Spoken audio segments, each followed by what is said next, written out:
Hi everyone, thanks for joining in. I'm excited to have Lucy Campbell joining me. Hi Lucy. Hi, Jackie. Thanks for having me. And my dog's going to stand in front of my camera.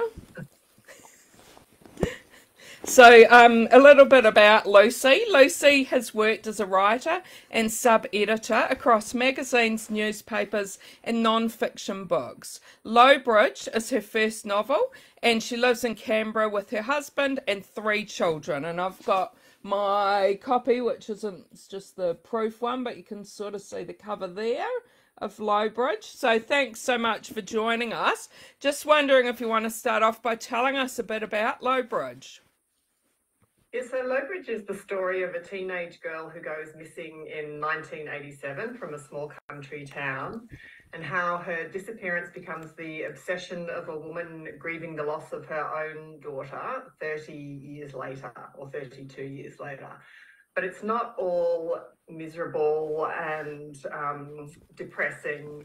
There's a lot of about friendships in it between the three girls who are at school together in the 80s, and later on between the grown women and between the older women who form the historical society, which is sort of the centre of the country town where this all takes place, which is Lowbridge.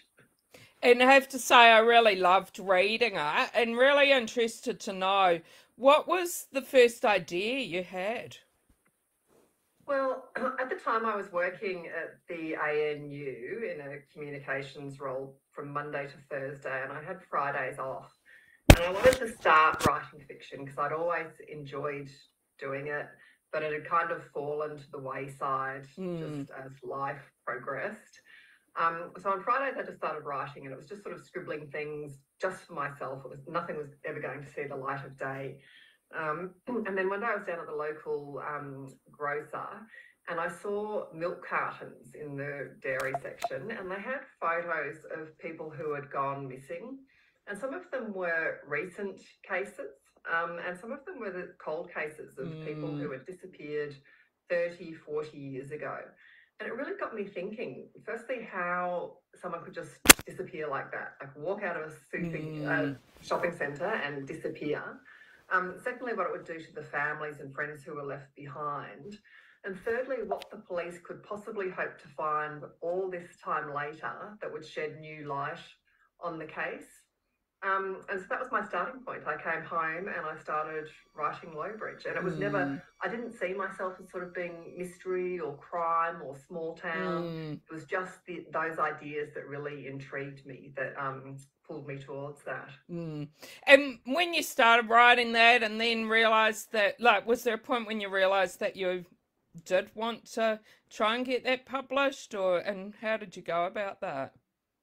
I guess it was always at the back of my mind because, as any sort of writers know, it's lovely Mm, to have that, to sit and write and go through all that. But it's also, you do kind of get to a point where you want to show it to the world. So it was in the back of my head, but I didn't really, I wasn't sure. And you hope, but you certainly don't expect it's all going to work out mm, beautifully.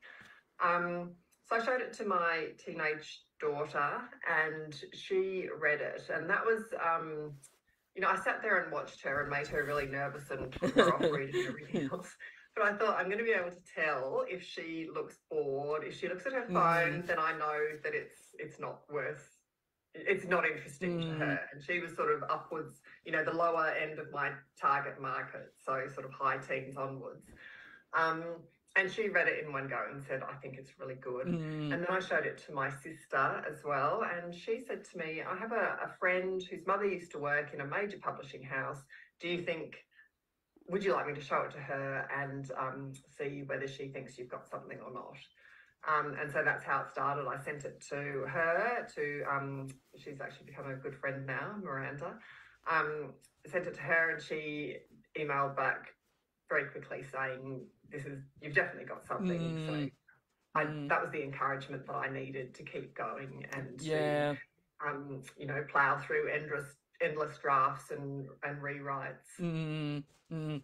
And did anything surprise you about the publishing journey? Um, I don't know what I really expected. I don't think I had any great expectations about it. I was sort of more willing just to go with it and see what happened.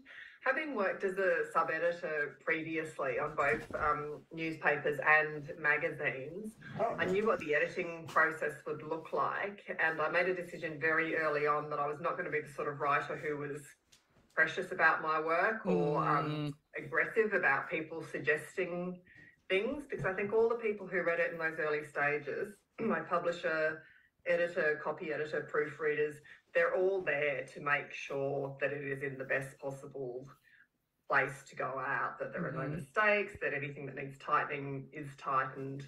So I was very open to that whole process, and I actually did enjoy it. I know quite a lot of people say that they dread it and they dread seeing the marks and taking it as criticism and all that sort of thing, but I actually did enjoy that, and I think that is probably having come from a sub-editing background myself. But no, it was all smooth. Things, once they started, they happened fairly quickly. But then there would be bursts of energy, and then you don't hear anything from anyone for, a couple of months. And then there is another flurry of activity, and then it dies again. So probably the pacing of it, I wasn't really prepared for, and it can make you a little bit nervous sometimes because you think, who's reading this? What are they thinking of it? But all in all, it was really positive, and I had a really good agent, fantastic publisher, and I just feel like I had such good supports around me that it was a pleasure to work through. Yeah, yeah. And we've got a few people watching, so just wanted to say to those watching that if you've got a question for Lucy, please type it in comments and I can read it out. Belinda said she's read your book already and she loved it, and it was 5 stars from her. Oh, thanks, Belinda. And Sharon wonders if you're working on your next novel, and if so, if you can tell us anything about it. Yes, I am working on my second one. So I was very lucky with my publisher, Ultimo Press. They gave me a 2-book deal. So I started work on the second one at the end of last year. And I've been, in between, because Lowbridge came out in July, so up till about March, I was working on different copies of that. Actually, it's probably even later. It's probably April. I was still working on going back and forth with Lowbridge. But I've now had a bit of time to concentrate entirely on the second one. I can't really say what it is about at the moment. It's another mystery. And it's drawing on the books that I'm reading around it at the moment, because I always like to have books on my desk that I can just pull open and have a quick read of something and think about what I want to do with my own work. So the books that I'm looking at the moment in relation to the second work are Daphne du Maurier, Rebecca, Jane Eyre, Wuthering Heights, Misery by Stephen King, and Picnic at Hanging Rock. So it's sort of a little bit gothic, a little bit noir, but contemporary and Australian as well.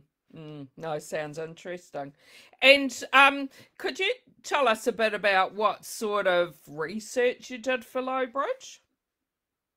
Yeah, so in the first few drafts, it was very much just getting all those ideas and concepts down, and the research came a bit later. And I work in a studio where I don't have Wi-Fi, which is for my own benefit, so I don't get distracted by things.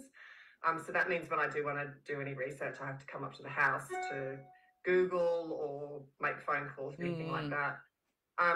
So when I got to this, sometimes I felt if I was writing and I was a bit stuck, then I would relocate to the house and do those things then, just to keep myself involved in it.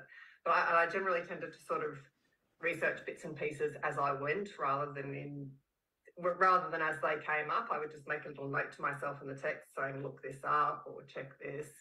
And then when I felt like it, I would go back and do that. So it involved a lot of, I did quite a lot of reading around missing people and how it affects people, and what the police, how the police go about their case. I deliberately didn't want Lowbridge to be a police procedural sort of novel. It's really not my forte, and I'm not that interested in that side of it. And I also read Lee Sales' book on grieving, which was Okay. called, I think Yeah. it's Any Given Day. Yeah, I've read that one. Yeah, it's so beautifully Mm, written. And she just interviews all these people who have come through the worst day of their lives. mm, And there are a lot of common themes, I think, in what they said. Remember the one with Stuart Diver where he said, people think that because you've had one terrible thing happen to you, that it's vastly unfair that another one happens. But yeah. that's not how probability works. No. Is he the one who Um, had two? yeah, Yeah. yeah. So it was really Yeah. interesting. That was a really helpful book to read. Mm, And then um, I just sort of anything that came up, I would Google or I would talk to someone um, who might give me fresh ideas about what things look like. And then with dialogue, because I was a teenager in the 80s, I just went back to my, the way kids tried to go back mm, to the way kids talked then. mm, Um, and that was quite fun to do, to think about the music and mm, fashion and that sort of thing at the time. And then with the historical society and the setting of the country town, I actually lived in a small country town for 10 years. I was in the Southern Highlands of New South Wales in Mittagong. And I never intended to base it there, but I did find as I was writing that I was sort of thinking of things that had gone on there and that setting the scene there. So it became more and more like that as I went. mm, And again, I could just draw on my memories of what living in a country town can be like. mm, mm. And as I said before, Lowbridge is your first novel to be published. What sort of reader feedback have you been getting, and is there anything that you might have had that's really touched you? There's been a lot of really nice, positive reviews, and Mm, people told, like my agent and my publisher said, don't set too much store on reviews because mm, you just can't. You just can't go down there. It's not always going to be a nice place to be. So I've read different things without wanting to get, people don't contact me personally, but I see mm, what people put on Facebook or Goodreads or those sorts of things. And, some of them are fantastic. I saw there was a writer at oh, mamamia.com.au who yes, had yep. said that it had dealt with themes that she knew of firsthand so sensitively and so well. So that Mm, really was important to me, because you don't want to ride roughshod over, genuinely terrible experiences that mm, people have just to make your own fiction a bit zingier. So that was really nice. And generally, I've had a lot of just nice feedback about sensitivity around handling things like grief and assault and those sorts of things. mm. That means a lot to know that I did it well. Yeah, yeah. And what about what you like to read yourself? Is there anything you might have read lately you'd like to recommend to us? Yeah, I'm on a bit of an Australian blitz at the moment, so I've brought them in with me. I've got Lola in the Mirror, the Trent Dalton, Yep. which I had to take the dust cover off because I just cannot read with dust covers on. Mm, And I've just started that this morning, but I don't think it's going to take me very long to whip through it because it's quite gripping. I've mm. also got Wifedom, the Anna Funda, Oh, yeah, which yeah. I'm about a quarter of the way through that, and I've been dipping in and out of that because I love Anna Funda. She's a brilliant writer, but I also really like George Orwell, and the way his wife is sort of sidelined in this, and that a clever, capable woman is sort of pushed into a background position I find it quite frustrating to read about. So I just have to Mm, do little bits and pieces of that. I've also got Susie Miller in Prima Facie, which I read a review of the play, which sounds outstanding, but I'm not going to get a chance to see it. So I thought I would pick up the book. And then this one, which I had seen oh, yes, reviewed yep. ages and Mm, ages ago, and I actually don't know anything about it, but I remember reading the reviews and thinking, oh, I'm going to keep an eye out for that because that sounds really interesting too. So that will keep me going for a little while. And then I've got my as I said, when I'm working on book two, I dip in and out of things. There's a lot of mm, rereading that goes on. but I always feel like I need to have a good pile of reading material by my Yeah, bed, or yeah. something feels very wrong. Mm. Well, thanks for sharing them. We certainly always love getting other books recommended. And I'm also wondering, when you finished Lowbridge, was there anything special you did to celebrate? It feels like it's such a it doesn't ever feel like it's finished, Mm, strangely enough. So, when you finish a first draft and you think, oh, is this the end? But it's not, because there's going to be another however many drafts down the yeah. road. And then I thought, when I first got an agent, I thought, oh, do I celebrate this? Um, and then my agent found my publisher, and I thought, do I celebrate that? And I was quite cautious about it. Like, I didn't want to Mm, count my chickens before they were hatched, so I probably didn't celebrate as much as I should. I thought a lot about celebrating, but I was a bit nervous about jumping the gun. So I've actually still got 3 bottles of champagne that people have given me at different times throughout the process that I'm going to hook into maybe at the end of the year. mm, Maybe I'll have a little very post publication party. Um, so yeah, it just felt like there was no definite finish line.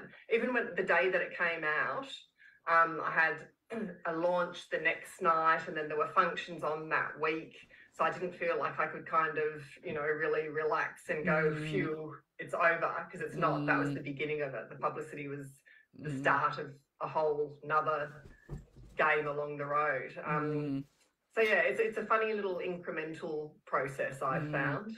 But I mm. think with the next one, I'm going to make a point where I do say, "Yay, I've finished Champagne." Yeah, yeah. And what about the publicity of this one? What sort of things have you been doing? So I did a panel at the Canberra Writers Festival, which was a Mm, lot of fun, and I came up to Sydney and did gave a talk at Better Read Than Dead in Newtown with Ray Cairns, oh, who yes, wrote yep, yep. The Good Mother, amongst others. So that was really lovely to meet her. And then I've had a launch here at Harry Hartog at ANU, plus lots and lots of radio interviews and podcasts, Mm, and a lot of print interviews as well. So that's all been really fun. It was a bit nerve-wracking at first, because obviously when you're writing, you're alone and it's very isolating in a mm, way, which I'm quite happy with. So, and then when you finish and come out with all the publicity, come out to the publicity side of things, that's talking and meeting people, and mm, it's a completely different side of the whole thing. And I know that some writers are in a position where they can say, oh, no, I'm not going to do that, or I don't want to do that. But I think for most of us, you are compelled to do it. And it's mm, also, it turns out to be a really nice way of engaging with readers as well. And I mm, haven't done a single interview where they've said anything horrible or tried to do a, gotcha moment in any mm, way. It's all been really nice, thankfully. mm. No, that's great. And what for you do you think makes a good story?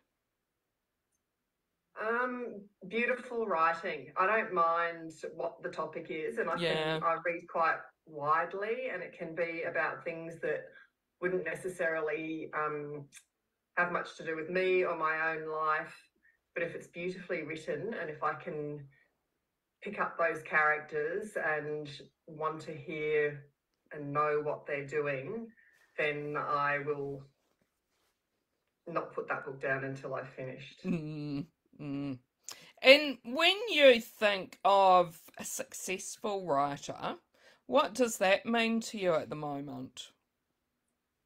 Um, Look, I guess the dream is that you can make a living out of your writing. Mm, And as I said, I was very lucky in that I got a 2-book deal with Ultimo Press. And it was for a very generous amount. It was a really lovely surprise. mm, But then it's the sort of money that if you were putting out a book once a year, it would be all right, but I can't do that. I'm going to be slower. I can't sort of pump it out like that. I don't move that quickly. So then it becomes less viable. I did actually throw in my proper job about 18 months ago, because I just felt like I wasn't having the time to devote to my writing that I wanted to, and I really felt as though I have to make this effort now or just give up on it altogether. And I'm so glad that I did. It was the best thing that I've done, but it won't last forever. I will have to think about what I'm going to do next. So I suppose there's that financial aspect of it, which is important, because no matter how much you say that it's fine to starve in a garage, the practicalities of having a family and mortgage and all those sorts of things, you can't take them with you, unfortunately, up to the garage. So that's one measure of success. The other thing is I still love walking past a bookshop and seeing my book there, and that always makes me feel like, I have achieved something. I did what I wanted to do, and I'm pretty happy about that. Yeah, no, it must be a great feeling seeing your book in the bookshop. Yeah, it really is. And I've just started working just one shift a week in my local bookshop, which is really fun as well. And I actually had a customer came in the other day and saw my name tag and said, "Oh, I've read your book," which was just lovely. Yeah. And luckily she liked it too.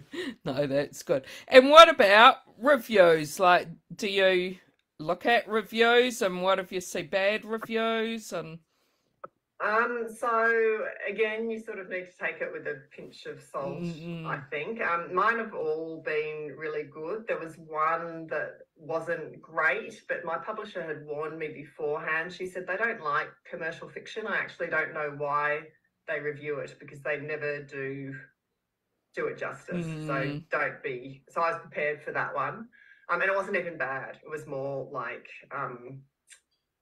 it was mediocre rather than bad. And then and also when I spoke to my publicist about it, and she said they review 8 books a week. If you've made the cut, you're already there. So you just have to think of it in that way. And also it becomes, you can spend time dwelling on those negative, what you perceive to be negative comments, rather than the positive ones. And the positive ones outweigh vastly, but I guess it's human nature that it's the little negative things that niggle. Yeah. So you just have to make a big effort and say, reading is so subjective. There are all types of readers, all types of reviewers.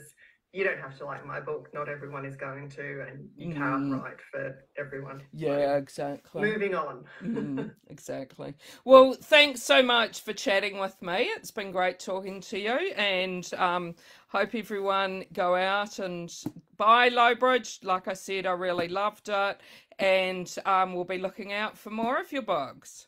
Oh, thanks so much, Jackie. It's been lovely talking to you. Thank you, and thanks for those who joined in and asked some questions. Yeah, and feel free to send questions afterwards. I'm very happy to respond. Thank you. Bye, everyone. Bye-bye.